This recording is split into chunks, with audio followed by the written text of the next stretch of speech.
Hello, everyone, and welcome to our one-on-one tutoring orientation. For those of you who I have not formally met, my name is Quentin Gooch, and I am the program manager here at My Culture Connect.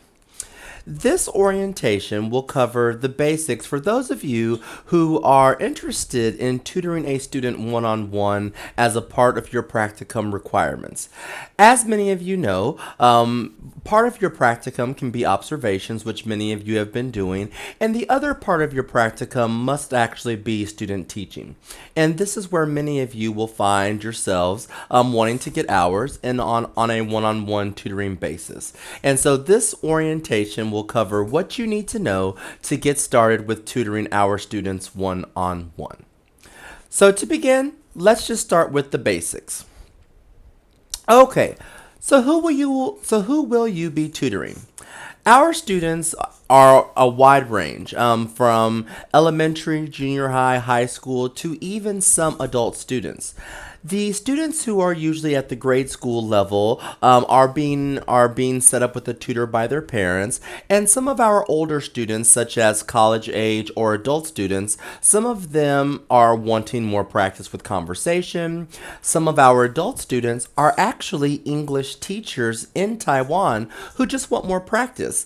Just think about if you were teaching a second language, say English is your first language, and you're teaching Spanish to say fifth graders. You may not get to use as much of your Spanish as you would like because you're constantly only using it with at a fifth grade level. So some of our adult students are actually teachers who teach English in Taiwan and just want more practice with their conversational skills. Next, student availability. Now, we must remember, since most of the people in our program are in the United States, we must take into account that the United States is anywhere between a 12 to 15-hour time difference from Taiwan. So we have to keep in mind what our students' availabilities will be. For school-age children, those would be those that are in elementary, junior high, or high school. They, of course, will attend school during the day, which will end up being the nighttime for us. So let's say, for instance, you were on the East Coast, which during daylight savings time is 12 hours behind Taiwan. So children will be in school anywhere from 8 to 4 in the afternoon. And so that would be sort of like 8 p.m. to 4 p.m. at night. And so the most popular time for young children to be tutored is actually on Saturday evenings in the US or Sunday mornings in Taiwan.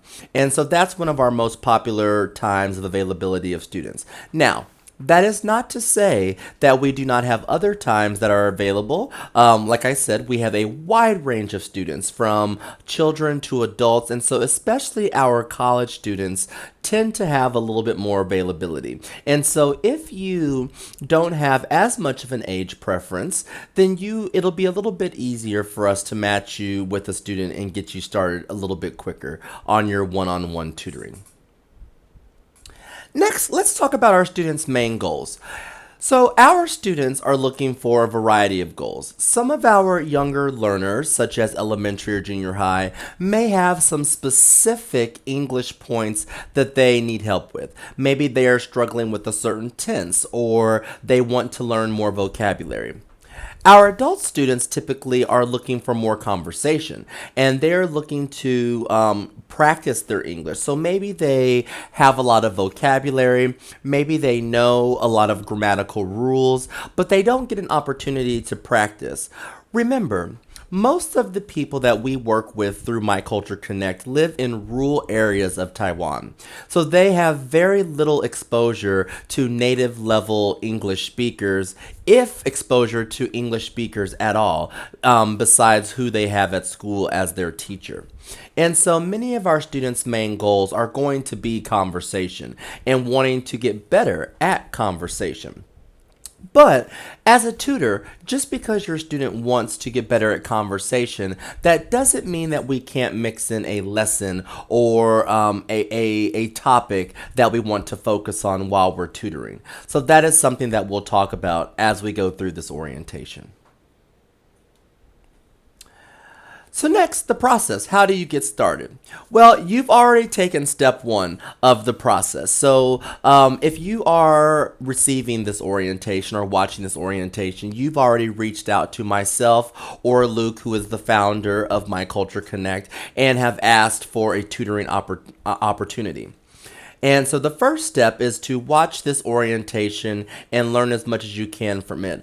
I would suggest definitely in the next few sections taking notes. Of course, the video will always be available to you to rewatch if you miss something, but there will be a quiz that you will need to take, and you will need to pass the quiz with a 90% or higher in order for us to match you with a student. So I would definitely, if you haven't been taking notes, start taking notes, or as I said, the video will always be available to you to rewatch certain sections if you miss something or need help answering a question on the quiz. The quiz is just to ensure that you retain the important aspects of what we're asking of you as a one-on-one tutor. Okay, so now that we've covered the basics, let's get into our tutor expectations. This is one of the most important sections of this orientation because it kind of lays out exactly what we, myself and Luke, expect out of you being a tutor for some of our students. All right. So our first expectation, and probably one of the most important, is responsiveness to messages. We will do the majority of our communications through Skype. And so it is very important that when you receive a Skype message from either myself or especially from Luke, that you answer those messages in a timely fashion.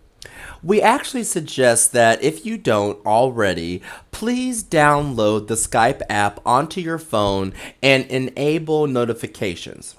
The reason why this is very important is because I myself am I'm currently living in Mexico in the Central Time Zone, so I am in a similar time zone to most people in America or in Canada. However, Luke is working at a 12 to 15 hour difference, and he is the one who is primarily working to match you with a student in Taiwan to tutor. So, if he reaches out to you with questions about your availability or questions about if a certain student will work for you, please be sure to respond as quickly as you can. With the time difference, delayed responses can cause days to go by before we can make a connection with you and a student.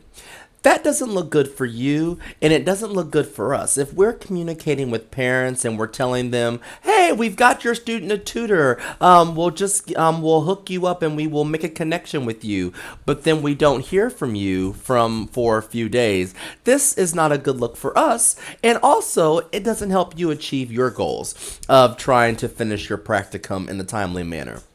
So please, always be very responsive to messages, and as I said, we will primarily communicate with you through Skype. So please have, download Skype on your phone, have notifications, and if you don't feel comfortable having it on your phone, at least please check Skype several times a day during the matching process so that you can respond to our messages. That is probably one of the most important things that you can do throughout this process to be matched with the student. Next, we'll talk about our attendance and timeliness. This should go without saying, but once you are connected with the student, please make sure that you always attend your sessions and you show up on time.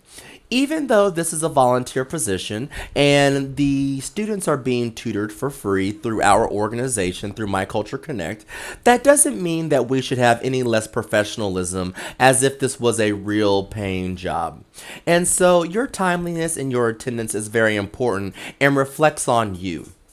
Definitely, most of you are doing this as a part of a TEFL program, and so your attendance and your timeliness will definitely go into account when your school reaches out to My Culture Connect to verify your hours. If you have not been attending your sessions, if you've been late to several sessions, these will all be things that will be reflected in our report of your hours to your organization. So please make sure to always be on time. And if you need for, we all know that life happens, things come up. And if that happens, please make sure to communicate that with your student and make sure that you reschedule your session.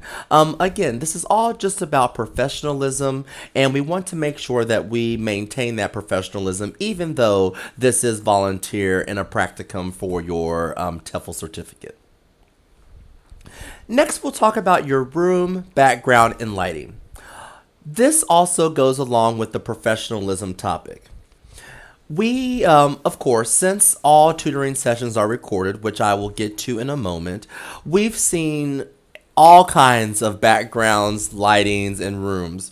But the preferred that we would like you to have, definitely a background that is non-distracting, non-offensive, having different posters or things that might be offensive to some people, making sure that that's not in your background. That is something that we would like to make sure that you do. Also having good lighting. Many of our students, especially if you're practicing conversation or pronunciation, our mouths and the way that they move are very important to learning how to enunciate and pronounce different words. And so good lighting is definitely something that you need and that we would like you to have, and also makes you look professional as a tutor. And lastly, I'll speak about the room that you are in. Some rooms are a little bit more conducive to having good sound. If you are in a room that is that doesn't have a lot of absorption of sound, like things on the walls, plants, or anything like that, you can tend to have an echo whenever you are tutoring, and that echo makes it very difficult for your student to understand what you are saying. So in order to minimize that echo, we always suggest having a headset. If you don't have a professional headset like the one that I'm wearing here, even something like the earbuds that come with your cell phones, any type of headset that has a microphone to it, you don't have to spend a lot of money. I think that this one that I got was just one I found on Amazon for about $25, and it has worked really well over the past year. And so these are all things that you should consider when you are starting your one-on-one tutoring. Next, we'll talk a little bit about posture and etiquette. As you can see, as my posture, I'm sitting up in a chair. I'm facing the camera. I'm looking at you. We definitely want to keep our posture and etiquette professional.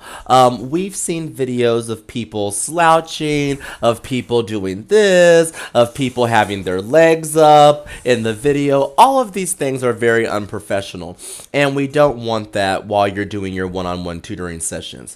While we may not watch every single video that you send or that you submit, we do watch some of the videos for quality control and to make sure that our tutors that we're putting with our students are actually doing a good job or doing an appropriate job. And so posture and etiquette is part of that. Also, along with that, no gum chewing while you are tutoring. This is something that many people forget, but if you're chomping on gum and then trying to pronounce words, that makes it a little bit hard and also is not professional. So no gum chewing. Make sure that you have proper posture and always use proper etiquette. So we're speaking professionally. We're not teaching words or phrases that we wouldn't want our kids or other people to say. So just please always make sure that you keep that in mind. Next, have a plan. Tutoring is a little less official than maybe co-teaching in the sense of you don't necessarily have to have a full PPP lesson plan for each time that you tutor, but you should have a plan. So most tutoring sessions are going to range, most of them are usually an hour, but if you arrange with your student in a half an hour, that is also fine. But you still need to have a plan. I mentioned before that many of our students that are being tutored would love to have conversation. But that doesn't mean that we just show up to a tutoring session and just start talking to people. We need to have a plan. We need to have things to talk about. We need to have maybe an article or something that we can read or something that we can discuss, a current event. Have a plan. It's going to be very hard to fill an entire hour of tutoring if you go into it without having a specific plan of activities and things that you want to do. And so always have a plan. This is something that I cannot stress enough when it comes to tutoring. And last but not least, record every session. We don't have a specific requirement on what platform you use to tutor. However, all of our communications with you related to tutoring will be via Skype, and Luke will set you up with your tutoring student on Skype. And so Skype is one of the easiest platforms to use for tutoring because it allows you to record your session for free. If you try to use something like a Google Meet, you actually have to have a paid version of Google Meet in order to record the session. And I believe that Zoom will allow you to record a session. But again, Skype, since we're already communicating through Skype and you will already be set up with your student through Skype, Skype is just the easiest way to ensure that you can record every session. That is a requirement, so please make yourself a note, remind yourself, but it is a requirement to record every session. And once your session is complete, you will either forward or send those sessions directly to Luke. So send those to him and he will save those as part of the verification process if we are ever asked to verify your hours or your sessions from your school that you're attending. Okay. So now that we've gone through our tutor expectations, let's speak a little bit about your first session. This is usually something that most people have questions about. What do I do the first time? How do I know what my student will want to learn? So let's talk a little bit about that. So your first session is really going to be a little bit of a get to know you session. You're going to want to tell them about yourself and also find out about them. Typically, in most of our tutoring sessions, you will have an idea of the level of your student. But leveling is very subjective. Unless someone has actually taken a CEFR leveling test and has an A1, B2, C1 level where they've actually taken a test, most leveling is very subjective. What a parent or what an individual may say their level is may not be exactly what that level is when you get to them and start having a session with them. And so during your first session, it's really not about teaching a lesson. It's really more about getting to know your student and really assessing your student's level for themselves. So I always like to say the first thing is to tell them about you and find out about them. One of the things that we suggest is that you can actually make a presentation, whether that be on something like Prezi, like I'm using today, or even something as simple as a Google Slides or a PowerPoint that shows pictures of you, pictures of your family, maybe pictures of the city where you live. And so this will just introduce them to you and let them know a little bit more about you. And it also kind of lets them feel more comfortable with you. It begins to build that rapport. And then, of course, we want to ask those same things about them. We want to find out where they live, what their family is like, what are some of their hobbies. These are all very important things that will help you inform your next sessions. Because if, especially, your student is looking for conversation, knowing some of their hobbies or interests will help you then pick topics and things that you will be able to talk about in your further tutoring sessions. Again, we're going to find out their goals and what they hope to learn. So, if you're teaching a younger student, especially elementary, junior high, they may not have any specific goals. They may just say they want to get better at English, and then that's where your assessment of where their level is comes into play. If you have an older student, like let's say high school, college, or an adult, you can definitely ask them what some of their goals are, because a lot of them do have a goal of why they would like to be tutored. I would say 90% of people will say that their goal is to get better at speaking and listening to English. That's going to be the primary goal of most of our students. The reason why? As I explained, most of our students live in a rural area of Taiwan, and so they get no exposure to native level English speakers and potentially English speakers at all. Their parents may not speak English, people in their community may not speak English, so this may be the only time that they get to really practice speaking English with another person. And so that's going to be most likely the goal of a lot of the people that you will be set up with to tutor. So again, I'll emphasize this point one more time, but your first lesson is really more about building rapport than teaching a lesson topic. So I wouldn't go into the first lesson saying we're going to learn past tense. I would go into the first lesson with the goal of getting to know your student more, and then from there, picking different activities of getting to know your student that will help you assess their language level. For instance, if you show a presentation about yourself and about your family, you could either maybe have them write a quick summary of some of the things that they thought were most interesting about your life or about what your hobbies are or about the city you live in. You could have them write that in the chat and do a quick assessment of their writing abilities. You could ask them, you could play a video, for instance. Let's say myself, I am originally from Kansas City, spent several years in Los Angeles.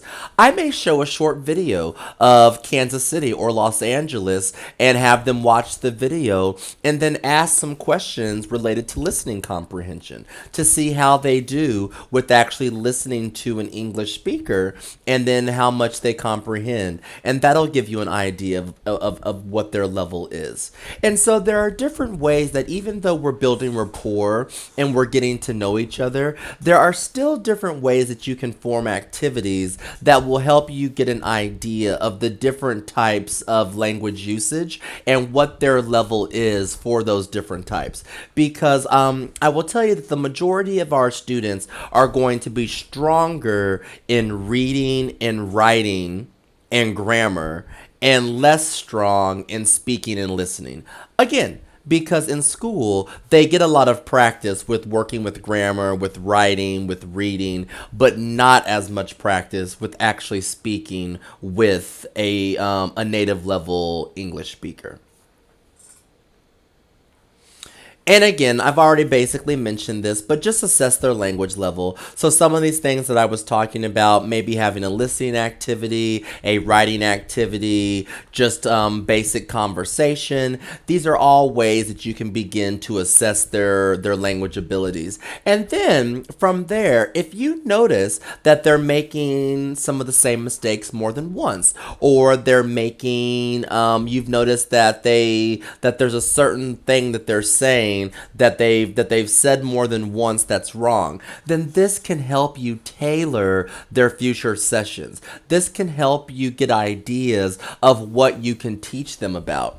For instance, I've had a person recently say that their student was really interested in Japan and wanted to study abroad in Japan. So I was thinking, perfect. You could do lessons. You could do cultural lessons on Japan in English. You could talk about traveling. Getting an airport ticket, or I mean, an airline ticket. What happens if your flight is delayed? Getting tickets for public transportation. Just things of this nature that you could talk about with traveling, since they want to study abroad and want to travel. So this is just what I mean with using your students' hobbies and interests to then form a lesson and that you will teach them as they tutor. The next thing is to always make sure that you confirm your next session and set a schedule. Once Luke and I match you with your student, it will be up to you and your student to decide when your classes will take place. So after we do the matching, we kind of are removed from the situation, and then it's up to you and your student to figure out times and days that work best for your schedule. One thing, however, we really do ask that tutors commit to teaching at least 6 sessions or 6 hours with the same student. This is because we have found it to be more conducive to learning if the student isn't constantly just rotating through tutors. You've got a tutor for one session. Next week, I've got a different person. Next week, I've got the same person for 2 sessions. Then I get another person for another session. This really isn't helpful for the student. And so we do ask that if you begin tutoring, you do make a commitment to at least tutor the same student for 6 sessions, just to help make a better learning environment for them. All right, and so what are the next steps? So the next steps, of course, are first, you will complete the tutoring orientation quiz. As I mentioned, the quiz does need to be passed with a 90% score or higher in order for us to match you with a student. You would have received a link to this quiz in the email or Skype message where I sent you this orientation video. So check back there for the quiz. Also, in that communication, either via Skype or email, you would have gotten an availability questionnaire. This is where you will tell us the days and times that you are available to tutor a student. Please always remember to include what time zone you are in. We have students that are seeking their TEFL from literally all around the world. The majority are in the US and Canada, but we have people in South Africa, in Germany, in India. So having your time zone is very important when telling us your availability. And there will be a few more questions on that questionnaire, such as like your age preference and when your deadline or goal of completion is. Now, a small note about that. The more open you are about your age preference, the quicker and more easy it will be to match you according to your availability. If you have a very specific age preference, we will absolutely work to get you exactly the age that you're looking for. But remember, especially for school-age children, they are in school right now. So that takes up a majority of their day. And so it may be a little bit harder, especially during the week, to tutor a school-age child. You may need to open up more weekend availability in order for that to happen. Also, please plan ahead. We know that there's a deadline for when you need to complete your hours. If you finish your educational part of your program, we do realize that there's a deadline for when you must complete your practicum. But please plan ahead.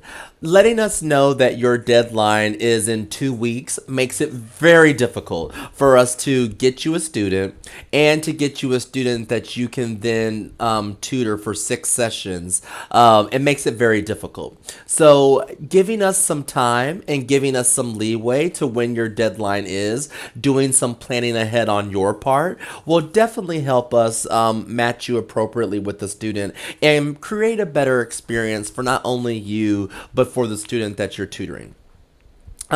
You can always ask any questions that you may have of me. You can reach out to me either via Skype, which most of you will have my Skype by now, or via email. Either one of those, you can submit any questions that you may have, and I will get to those as soon as possible. I want to thank all of you for considering My Culture Connect and for working with us. There are so many students in rural Taiwan who are looking for these types of experiences. So you are doing a great service to them and also, of course, helping yourself with your TEFL. So we do thank you and happy tutoring. If you have any questions, please let me know. Bye for now.